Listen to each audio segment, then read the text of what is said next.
Hola, muy buenos días. Bienvenidos a esta nuestra sexta emisión del blog de Gestión e Inclusión Social con el programa Escuela para Familia.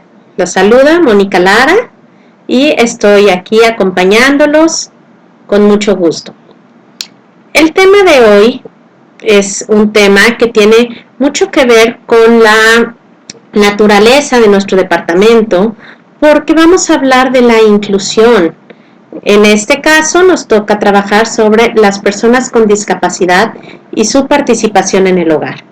Este tema es un tema que aborda tanto lo que estamos viviendo hoy día como las situaciones regulares que enfrentamos cada día cuando dentro de casa hay una persona que tenga o que tiene alguna discapacidad.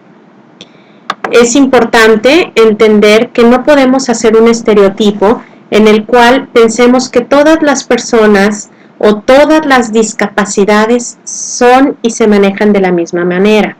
Puede haber dos personas con una misma discapacidad, a lo mejor una discapacidad visual, pero que las condiciones de vida de cada persona sean diferentes y por tanto, aunque el diagnóstico sea el mismo, la funcionalidad de ambas va a ser muy distinta. Entonces, vamos a evitar tratar de caer en este bloque de dar por hecho que hablar de discapacidad es hablar de un tema reducido, es hablar de un tema que se puede abordar desde un mismo lugar, ¿no? La gama es amplísima y vamos a tratar de aterrizar todo lo que hablemos a la situación real que cada familia está viviendo. Por tanto, cada familia enfrenta retos diferentes, ha tenido logros y avances distintos y están viviendo una realidad única y personal. Pero a todo esto tendríamos que empezar por tener una definición clara de qué es la discapacidad. Vamos a hablar que actualmente la discapacidad ha sido definida por la OMS, la Organización Mundial de la Salud, como un fenómeno complejo que va a reflejar una interacción entre las características del organismo humano y las características de la sociedad en la que vive. Qué raro concepto. No tiene nada que ver con lo que yo aprendí de niña o con aquellos conceptos que todos hemos crecido creyendo que son lo adecuado para entender y vivir una discapacidad. De manera muy breve, pues voy a decir que antes la discapacidad era considerada una enfermedad, era algo malo, algo que limitaba al 100% el estilo y forma de vida de las personas. Como vemos hoy en nuestra definición actual, vamos a hablar de algo mucho más complejo y que va a enfocarse o va a aterrizarse a la funcionalidad de las personas, ¿sí?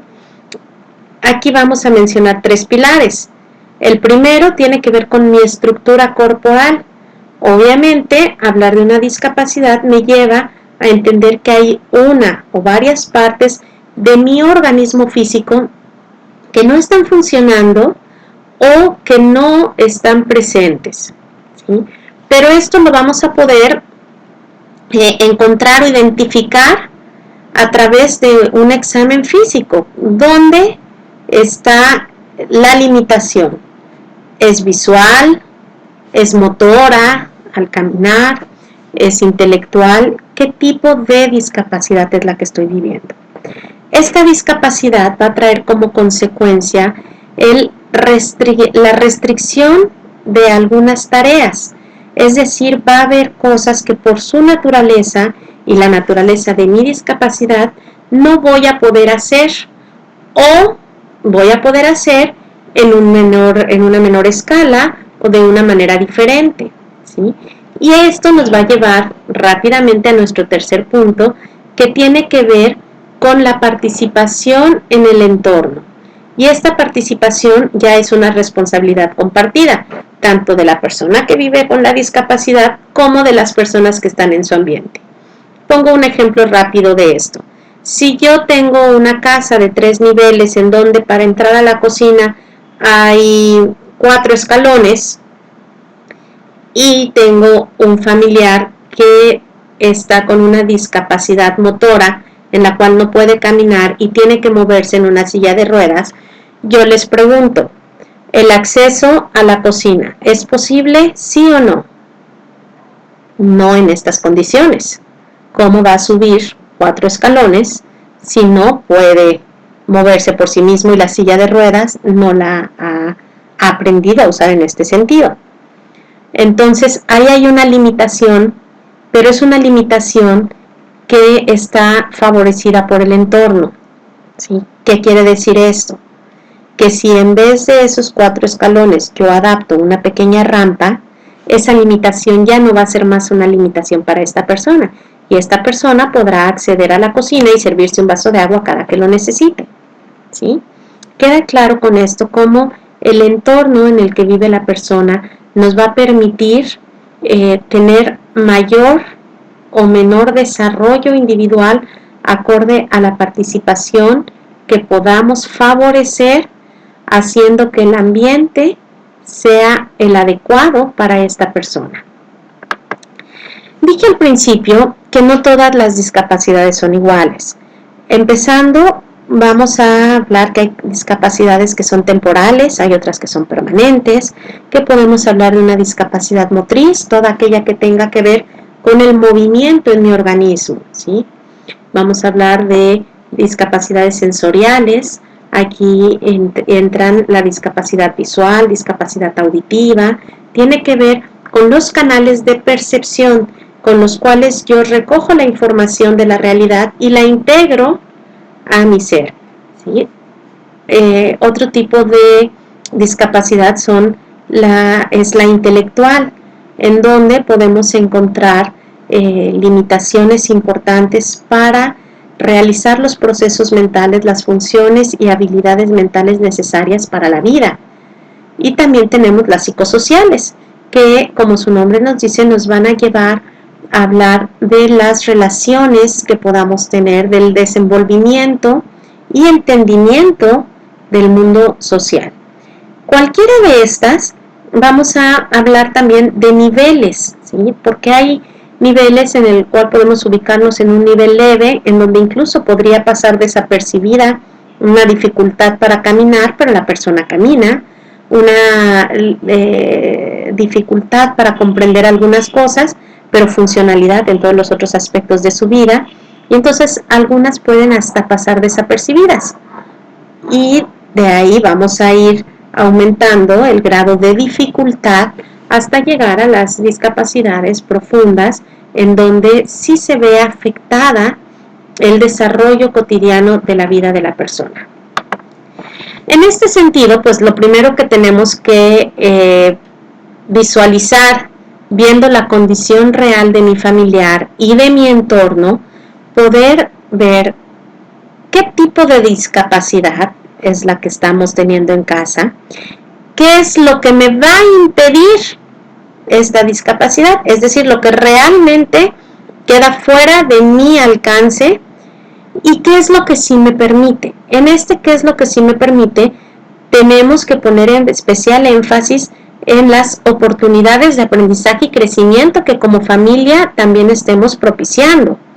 ¿Sí? Si yo a mi familiar con discapacidad lo sobreprotejo, le resuelvo todo, lo atiendo, no dejo ni que el aire le dé, obviamente estoy limitando una posibilidad de crecimiento. ¿Cuál es la importancia de esto? Es una importancia primordial, porque las personas crecemos a base de experiencia y aprendemos por necesidad. Vamos a suponer que tengo una discapacidad que me lleva a tener inmóvil mi brazo derecho y yo soy diestra. Entonces todo lo que antes sabía hacer con la mano derecha, comer, escribir, pintar, bordar, lo que se nos ocurra, ahora no lo puedo hacer. Pero tengo dos opciones: esperar a que alguien venga y me dé de comer en la boca, o aprender a comer con mi mano izquierda, aprender a escribir con mi mano izquierda.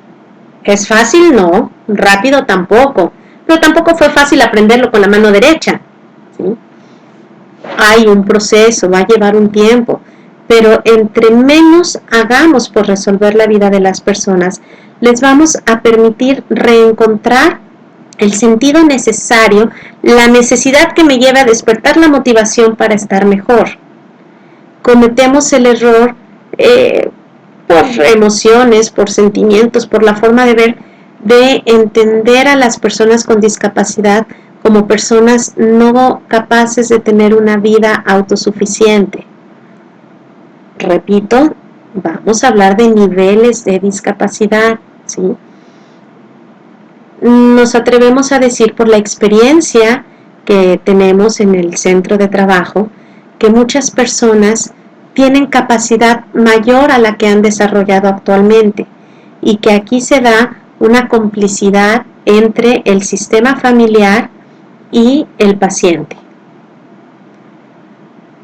Voy a rectificar al utilizar la palabra paciente, vamos a tratar de dejarla fuera de este esquema porque paciente nos lleva a pensar en enfermedad y este esquema ya quedamos que tenemos que dejarlo fuera de nuestro entender porque una persona con una discapacidad no es una persona enferma, es una persona con una condición de vida diferente. Va a tener que hacer las cosas de una manera distinta a como yo aprendí a hacerlas. Sin embargo, tenemos que lograr en conjunto entre especialistas y familia y obviamente nuestra persona involucrada que tenga el mayor desarrollo y acceso a oportunidades que sea posible. En este sentido, vamos a tocar 3 puntos muy importantes. El primero dice, la participación en el hogar. Bueno, lo leo todo corrido y ahorita lo desglosamos, ¿sale? Dice, la participación en el hogar, el mayor grado de autonomía y el respeto y reconocimiento personal facilitan el camino a la aceptación y la construcción de un mejor estilo y calidad de vida. ¿Qué quiere decir esto? Vamos a ver qué hay con participación en el hogar. Aún en las personas que no tienen o no tenemos una discapacidad, si de repente nos dicen, tú siéntate y no haces nada, ¿qué va a pasar después de un rato? Al principio va a ser, ay, qué rico, qué descanso, qué apapacho, todo lo hacen por mí, pero después de un rato en el que no me permiten hacer nada, va a empezar a haber una afectación, primero en mi autoconcepto, en mi autoestima, en mi seguridad personal, ¿sí? Esto me va a llegar a un punto en el que me va a llevar a cuestionarme, ¿para qué sirvo? ¿Sirvo para algo? ¿Puedo hacer algo? ¿O simplemente estoy un poco como de adorno? Es muy importante retomar este punto, porque entre menores espacios permitamos nosotros para que la persona participe, estamos colaborando a la disminución de su seguridad y su autoestima, y la confianza, obviamente, en que pueden lograr algo y con ello a la desmotivación. ¿Sí? Es como les estamos robando su fuerza. Dije hace rato y repito ahorita, no son procesos rápidos ni fáciles.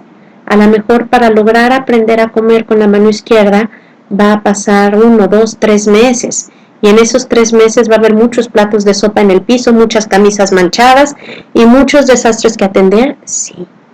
Y son necesarios también. Es cansado también. Nos puede resultar frustrante tanto a la persona con discapacidad como a sus cuidadores también. Pero si todos estamos en el entendido de que toda habilidad se desarrolla a base de práctica, pues no nos queda más que llenarnos de paciencia y de confianza en que lo vamos a lograr. No importa cuántas veces se tenga que intentar, lo volvemos a intentar 1, 2, 3, 100 y 1000 veces si es necesario, hasta que hayamos logrado desarrollar una habilidad que esté dentro de la capacidad de posibilidades de la persona. Con esto, repito, no solo vamos a estar ganando o aprendiendo, favoreciendo nuestra autonomía, sino también la seguridad y la autoconfianza, que es uno de los puntos que se ven más afectados cuando vivimos una discapacidad. Lo primero que perdemos es la seguridad, nos sentimos desprotegidos, nos sentimos vulnerables, nos sentimos en riesgo constante y además necesitamos sentir la protección o el que podemos depender de alguien. En los primeros tiempos es válido, después ya no. Vamos a trabajar por nuestro segundo punto, que es el grado de autonomía. ¿Y a qué se refiere el grado de autonomía? A todo aquello que la persona logre hacer por sí mismo, para sí mismo y para los demás. Comer solo, alinearse, lavarse los dientes, servir un vaso de agua. A lo mejor si ya aprendió a dominar su silla de ruedas, poder aprender a cocinar dentro de casa, a tener su espacio en orden. Recuerden, hemos mencionado, se trata de lograr la mejor calidad de vida, pero de una vida que no está en pausa, que no está descompuesta, que no es la dejo un ratito ahí olvidada y después la retomo y a ver qué sigue. Lo que nosotros aprendamos cada día son las herramientas con las que vamos a contar para enfrentar la vida actual y futura, con las personas que ahora me acompañan o sin ellas, porque tampoco sabemos qué va a pasar después. Entonces, sean niños o sean adultos, tenemos que comprometernos por el desarrollo de la autonomía de estas personas. El respeto y reconocimiento personal, esto es fundamental. Yo creo que si tuviéramos que clasificar, a lo mejor tomaría el punto más importante. Muchas veces cuando se trata de una persona adulta que adquiere la discapacidad, automáticamente damos por hecho que ya perdió todas sus facultades y entonces ya no son tomados en cuenta a la hora de tomar decisiones, ya su opinión no es válida, los dejamos a un ladito, así como bueno, que escuchen, nos sentimos todos los que estamos alrededor con el derecho y la capacidad de opinar cómo lo vamos a vestir, dónde lo vamos a sentar, en qué se va a ocupar, qué va a hacer, qué va a comer.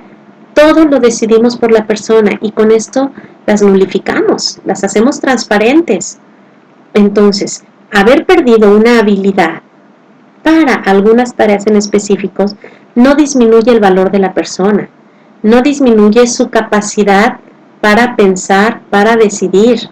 Ahora, si la afectación precisamente tiene que ver con un área cognitiva en la que sí se ve disminuida su capacidad para decidir, entonces vamos a tomar ciertas reservas. Pero fíjense bien, estoy haciendo ciertas reservas, sobre todo en lo que tenga que ver con la seguridad y el bienestar de la persona. Pero aún así, habrá otras situaciones en las que tiene que seguir participando y tiene el derecho de opinar qué quiere y cómo lo quiere y en qué momento. El que no pueda hablar y decirme tácitamente esto sí me gusta o esto no me gusta, no significa que no se esté expresando de una manera diferente. Hay personas que hasta con la forma de parpadear están dando una respuesta. Sus negativas, sus actitudes también se están comunicando con nosotros. Tenemos que aprender a leer los códigos que se desarrollan a partir de un cambio de vida. La comunicación es un factor primordial, primario para la subsistencia del ser humano, y entonces al perder la capacidad de hacerlo en las formas o métodos que estamos acostumbrados, no implica que se acabe la comunicación, simplemente nos pone ante el reto de aprender a leer los nuevos códigos. Esto es un trabajo y responsabilidad conjunta de la persona que está viviendo la discapacidad y de todos los que estamos en su entorno. Y si nosotros podemos ir tomando todas estas herramientas a favor de la persona, vamos a ver que de manera automática estaremos mejorando la calidad y el estilo de vida, no nada más de la persona, de todo el sistema familiar. Vamos a buscar un equilibrio en el que cada uno, acorde a sus características y condición de vida, su edad, su nivel de participación y de posibilidades, pueda aportar para equilibrar nuevamente este sistema. Gracias por acompañarnos un día más en nuestro espacio. Los esperamos la próxima sesión. Les recordamos, lunes y miércoles estamos con ustedes. Y no olvidemos que estamos aquí para escucharte, para atenderte y para tomarnos de las manos, aunque sea cibernéticamente, y salir adelante en esta y todas las situaciones que la vida nos presente, porque nunca será plana. Siempre va a haber altas, va a haber bajas, va a haber reveses, vueltas para las que no estábamos preparados, pero el no estar preparado para ello no debe hacernos dudar que tenemos la capacidad de reinventarnos y de reconstruir lo que sea necesario para salir adelante, en lo individual y en lo social. Un fuerte abrazo y nos vemos la próxima sesión. Gracias.